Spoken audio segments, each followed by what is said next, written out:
Now, Wave 31 Storm Tracker Chief Meteorologist Taylor Knust with 31 Triple Dot. We're going to have some nice cool temperatures tonight. Yeah. So when you step outside tomorrow morning, it's going to feel like it did earlier this morning when had a little bit of a chill in the air. Yeah, just a little bit. Yeah. Not quite, not too much. Yeah, perfect. Just a little sign that fall's coming. That's right.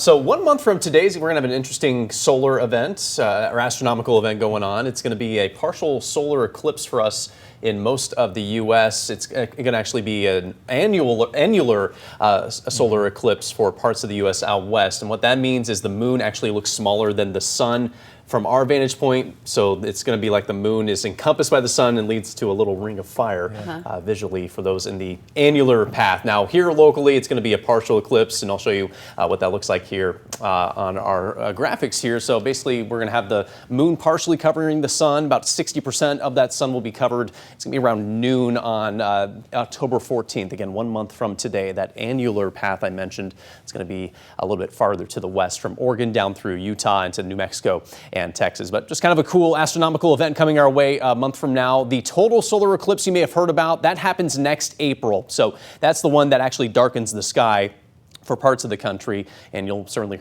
hear a lot about that as we get closer to that next year. This evening, partly cloudy sky. We're looking at dry conditions. Currently 69 degrees in Huntsville, 72 still in Muscle Shoals and in Guntersville, checking in at 70 right now in Fort Payne. Another quiet night ahead with an overnight low of 62 degrees, right back down to where we were last night, and we're looking at highs in the low to mid 80s as we close out the work week on Friday.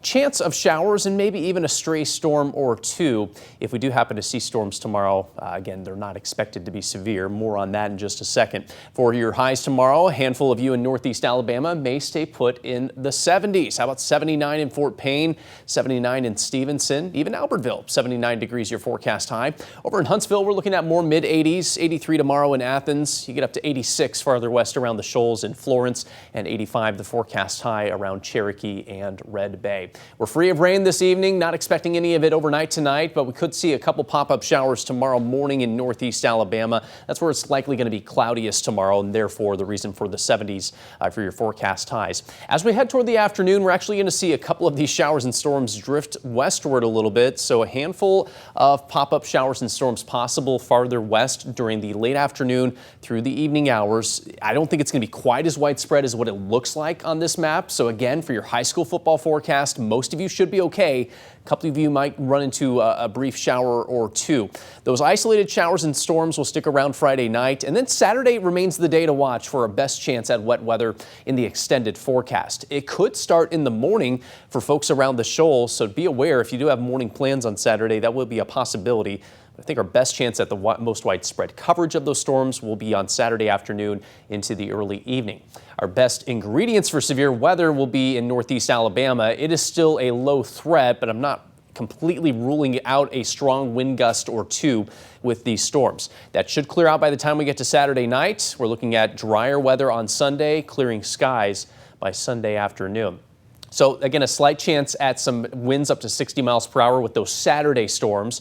Of course, lightning and heavy downpours possible with any storms that pop up over the next couple of days. Once you get past Saturday, another dry stretch settles in for us across North Alabama, and the highs remaining consistent in the mid 80s. In fact, completely between 83 and 86 degrees over the next 10 days. So not much variety in that regard, but plenty of sunny days in our future, especially by the middle of next week. That's quite all right.